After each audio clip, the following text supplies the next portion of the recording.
Die Legende der Loreley. Es war eine kalte, nebelige Nacht am Rhein. Der Mond stand hoch am Himmel, sein silbernes Licht tanzte auf den Wellen des Flusses. Der Rhein war still, doch seine Strömung erzählte Geschichten von verlorenen Schiffen, mutigen Seeleuten und einer mysteriösen Schönheit, die für immer in den Legenden des Flusses leben würde: Loreley. Die Dorfbewohner in der Nähe der Loreley erzählen sich diese Geschichte seit Jahrhunderten. Ein junger Schiffer, der von der Ferne kam, wollte an diesem Abend den Rhein entlang fahren. Sein Boot war klein, doch er war erfahren und kannte die Strömung gut. Die Sterne funkelten schwach am Himmel und der Nebel legte sich wie ein Schleier über das Wasser. Die Luft war kalt und feucht und jedes Rauschen des Wassers klang wie ein Flüstern in der Dunkelheit. »Fahr nicht weiter, wenn der Nebel dicht ist«, hatte ihm ein alter Mann im Dorf gesagt. »Und wenn du Gesang hörst, schau niemals hinauf zur Klippe.« Der junge Schiffer hatte gelächelt. Ich glaube nicht an solche Geschichten. Der Rhein ist ein Fluss, kein Ort für Geister. Doch die Worte des alten Mannes hallten in seinem Kopf wieder, als er jetzt allein auf dem Fluss den Nebel um sich dichter werden sah. Plötzlich hörte er etwas, ein leises Summen, das sich zu einem Lied formte.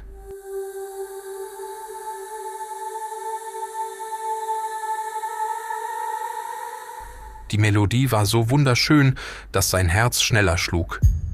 Die Stimme war klar, fast überirdisch, und sie schien direkt von der hohen Klippe zu kommen.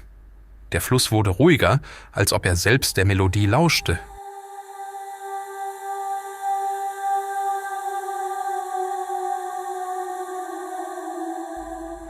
Der junge Schiffer hielt den Atem an und schaute nach oben. Dort, auf der Klippe, saß eine Frau. Ihre langen goldenen Haare glänzten im Mondlicht, und ihre Silhouette war wie aus einem Traum. Sie bürstete ihr Haar mit einem goldenen Kamm, und ihr Gesang schien direkt in das Herz des jungen Mannes zu dringen. Er konnte seinen Blick nicht abwenden.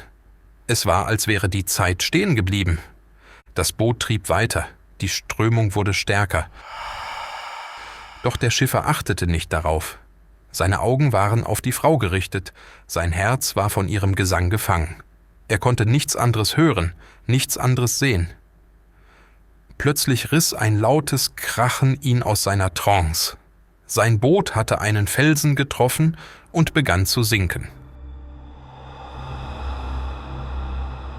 Die Wellen verschlangen das kleine Boot, und der junge Mann verschwand in der Tiefe des Flusses. Doch wer war diese Loreley wirklich? Die Legende erzählt, dass sie einst ein einfaches Mädchen aus einem kleinen Dorf am Rhein war. Ihr Name war Lore, und sie war bekannt für ihre außergewöhnliche Schönheit. Ihr Haar war wie flüssiges Gold, und ihre Augen funkelten wie der Rhein im Sonnenlicht. Viele junge Männer verliebten sich in sie, doch ihr Herz gehörte nur einem jungen Ritter, der versprach, sie zu heiraten. Aber das Glück hielt nicht lange. Der Ritter verließ sie für eine andere Frau, und Lores Herz war gebrochen. Sie suchte Trost am Fluss und sang, um ihren Schmerz zu lindern. Ihr Gesang war so voller Trauer und Sehnsucht, dass selbst die Fische im Rhein still wurden, um zuzuhören. Man erzählt, dass ihr Gesang sogar die Wellen des Flusses beruhigte, als ob der Rhein selbst ihren Schmerz teilte. Oft saß sie stundenlang am Fluss, verlor sich in ihren Gedanken und der Melodie ihres eigenen Liedes. Die Dorfbewohner beobachteten sie aus der Ferne und erzählten sich von ihrer melancholischen Schönheit.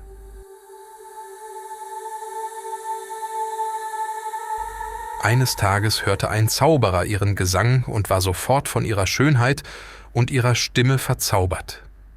Doch Lore wies ihn zurück. Aus Wut und Eifersucht verwandelte er sie in eine magische Gestalt, die für immer an den Klippen des Rheins verweilen musste. Seitdem saß sie dort, einsam und traurig, ihr Haar bürstend und singend, und lockte unbewusst Seeleute in den Tod. Ihre Stimme, so sagt man, wurde zur Stimme des Flusses selbst, ein Echo, das in den Klippen widerhallte. Die Wellen trugen ihre Melodie weit den Fluss hinunter, und viele Seeleute berichteten von der mystischen Stimme, bevor sie verschwanden. Die Geschichte von Lorelei wurde von Generation zu Generation weitergegeben, und jedes Mal wurde sie ein wenig anders erzählt. Manche sagen, dass sie keine Frau, sondern eine Nixe ist, ein Wassergeist, der den Fluss bewacht. Andere glauben, dass sie eine einfache Frau war, die durch die Kraft ihrer Trauer und Liebe zu einer Legende wurde. Einige Erzählungen berichten sogar, dass sie in Vollmondnächten wieder in ihrer menschlichen Form erscheint, aber nur, um erneut ihren verlorenen Ritter zu suchen. Ein Fischer behauptete einmal, sie gesehen zu haben, wie sie in Tränen aufgelöst war, ihr Gesicht in ihren Händen verborgen, während der Mond sie in ein geisterhaftes Licht tauchte. Andere schwören, dass sie das Klingen einer Harfe hörten, das von der Klippe herabhallte. Heute ist die Lorelei-Klippe ein beliebtes Reiseziel. Touristen aus aller Welt kommen, um den Blick auf den Rhein und die magische Atmosphäre zu genießen. Manche behaupten, dass sie in stillen Nächten immer noch den Gesang hören können.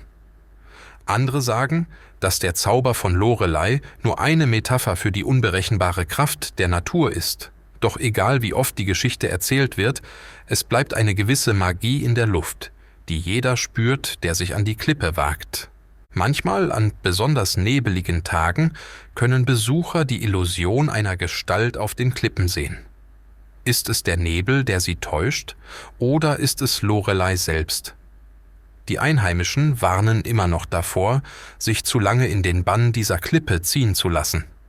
Sie sagen, dass der Fluss Gedächtnis hat und dass die Legende von Lorelei eine Mahnung ist, die Natur zu respektieren. Die Klippen, so glaubt man, flüstern den Wanderern alte Geheimnisse zu, Geschichten von Liebe und Verrat, die nie wirklich verstummt sind. Es gibt Geschichten von Wanderern, die nach einem Besuch an der Klippe tagelang von merkwürdigen Träumen verfolgt wurden, in denen eine Frau mit goldenen Haaren auftauchte. Die Lorelei erinnert uns daran, dass Legenden und Mythen oft mehr über unsere Ängste, Träume und Wünsche aussagen, als über die Wirklichkeit selbst. Und vielleicht, wenn wir nächstes Mal am Rhein stehen und die Strömung beobachten, fragen wir uns, ist sie wirklich nur eine Legende?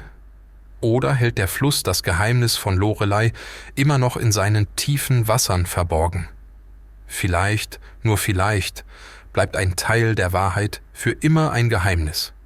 Es heißt, dass jeder, der einmal die Lorelei-Klippe besucht, ein Stück der Geschichte mit sich nimmt. Ein Echo des Gesangs, das in den eigenen Träumen weiterlebt, und eine leise Ahnung, dass die Vergangenheit nie ganz vergangen ist. Die Klippe. Von der Klippe hat man eine wunderschöne Aussicht. Der Schiffer. Der Schiffer kannte den Fluss sehr gut.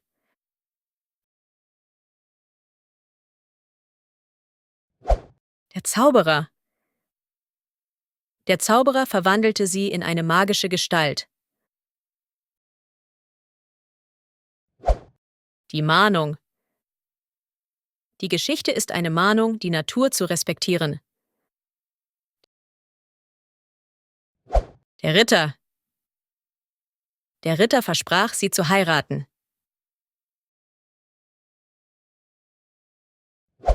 Die Welle. Die Welle trug die Melodie weit den Fluss hinunter. Der Kamm. Sie bürstete ihr Haar mit einem goldenen Kamm.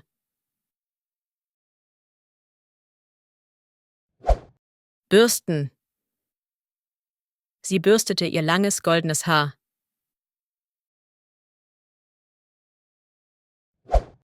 Erscheinen.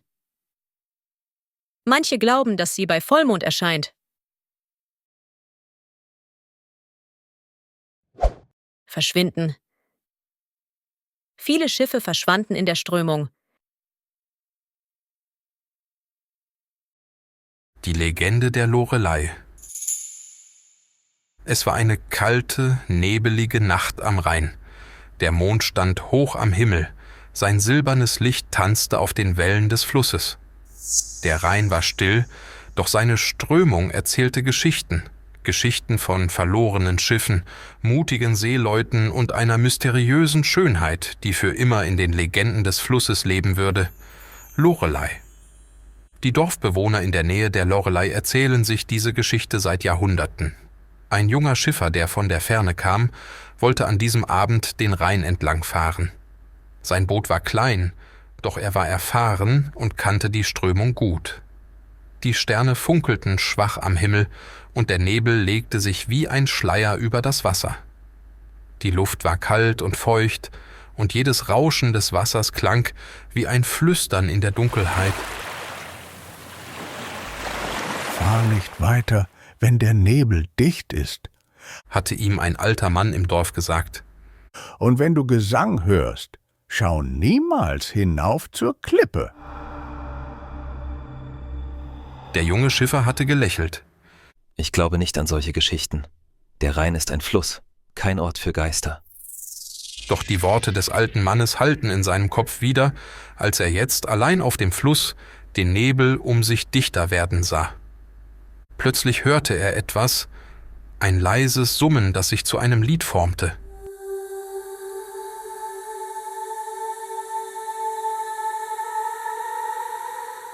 Die Melodie war so wunderschön, dass sein Herz schneller schlug. Die Stimme war klar, fast überirdisch, und sie schien direkt von der hohen Klippe zu kommen. Der Fluss wurde ruhiger, als ob er selbst der Melodie lauschte.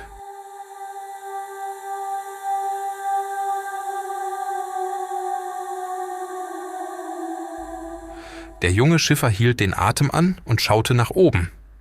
Dort, auf der Klippe, saß eine Frau. Ihre langen goldenen Haare glänzten im Mondlicht, und ihre Silhouette war wie aus einem Traum.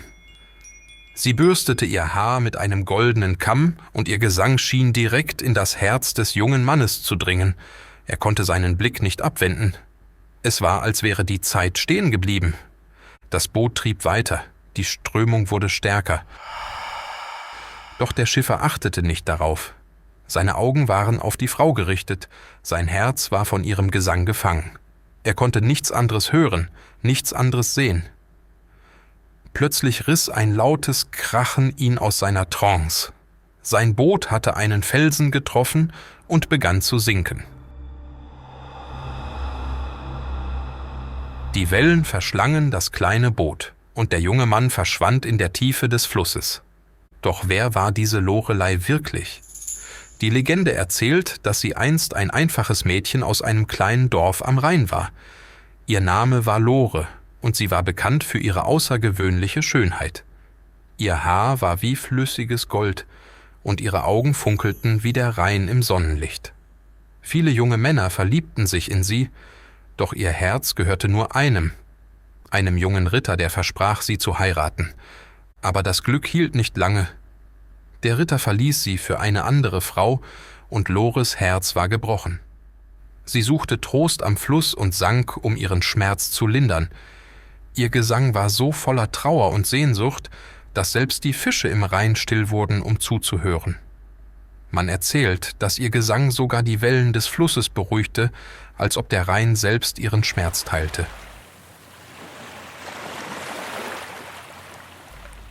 Oft saß sie stundenlang am Fluss, verlor sich in ihren Gedanken und der Melodie ihres eigenen Liedes. Die Dorfbewohner beobachteten sie aus der Ferne und erzählten sich von ihrer melancholischen Schönheit.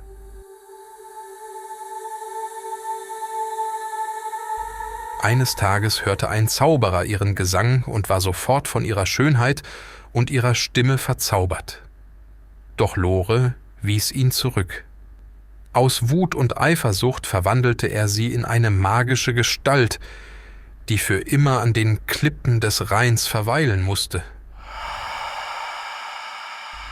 Seitdem saß sie dort, einsam und traurig, ihr Haar bürstend und singend, und lockte unbewusst Seeleute in den Tod. Ihre Stimme, so sagt man, wurde zur Stimme des Flusses selbst, ein Echo, das in den Klippen widerhallte. Die Wellen trugen ihre Melodie weit den Fluss hinunter, und viele Seeleute berichteten von der mystischen Stimme, bevor sie verschwanden. Die Geschichte von Lorelei wurde von Generation zu Generation weitergegeben, und jedes Mal wurde sie ein wenig anders erzählt. Manche sagen, dass sie keine Frau, sondern eine Nixe ist, ein Wassergeist, der den Fluss bewacht. Andere glauben, dass sie eine einfache Frau war, die durch die Kraft ihrer Trauer und Liebe zu einer Legende wurde. Einige Erzählungen berichten sogar, dass sie in Vollmondnächten wieder in ihrer menschlichen Form erscheint, aber nur, um erneut ihren verlorenen Ritter zu suchen. Ein Fischer behauptete einmal, sie gesehen zu haben, wie sie in Tränen aufgelöst war, ihr Gesicht in ihren Händen verborgen, während der Mond sie in ein geisterhaftes Licht tauchte. Andere schwören, dass sie das Klingen einer Harfe hörten, das von der Klippe herabhallte. Heute ist die Lorelei-Klippe ein beliebtes Reiseziel. Touristen aus aller Welt kommen, um den Blick auf den Rhein und die magische Atmosphäre zu genießen. Manche behaupten, dass sie in stillen Nächten immer noch den Gesang hören können. Andere sagen, dass der Zauber von Lorelei nur eine Metapher für die unberechenbare Kraft der Natur ist. Doch egal wie oft die Geschichte erzählt wird, es bleibt eine gewisse Magie in der Luft, die jeder spürt, der sich an die Klippe wagt. Manchmal, an besonders nebeligen Tagen, können Besucher die Illusion einer Gestalt auf den Klippen sehen. Ist es der Nebel, der sie täuscht, oder ist es Lorelei selbst? Die Einheimischen warnen immer noch davor, sich zu lange in den Bann dieser Klippe ziehen zu lassen. Sie sagen, dass der Fluss Gedächtnis hat und dass die Legende von Lorelei eine Mahnung ist, die Natur zu respektieren. Die Klippen, so glaubt man, flüstern den Wanderern alte Geheimnisse zu, Geschichten von Liebe und Verrat, die nie wirklich verstummt sind. Es gibt Geschichten von Wanderern, die nach einem Besuch an der Klippe tagelang von merkwürdigen Träumen verfolgt wurden, in denen eine Frau mit goldenen Haaren auftauchte. Die Lorelei erinnert uns daran, dass Legenden und Mythen oft mehr über unsere Ängste, Träume und Wünsche aussagen, als über die Wirklichkeit selbst. Und vielleicht, wenn wir nächstes Mal am Rhein stehen und die Strömung beobachten, fragen wir uns, ist sie wirklich nur eine Legende? Oder hält der Fluss das Geheimnis von Lorelei immer noch in seinen tiefen Wassern verborgen? Vielleicht, nur vielleicht, bleibt ein Teil der Wahrheit für immer ein Geheimnis. Es heißt, dass jeder, der einmal die Lorelei-Klippe besucht, ein Stück der Geschichte mit sich nimmt. Ein Echo des Gesangs, das in den eigenen Träumen weiterlebt, und eine leise Ahnung, dass die Vergangenheit nie ganz vergangen ist.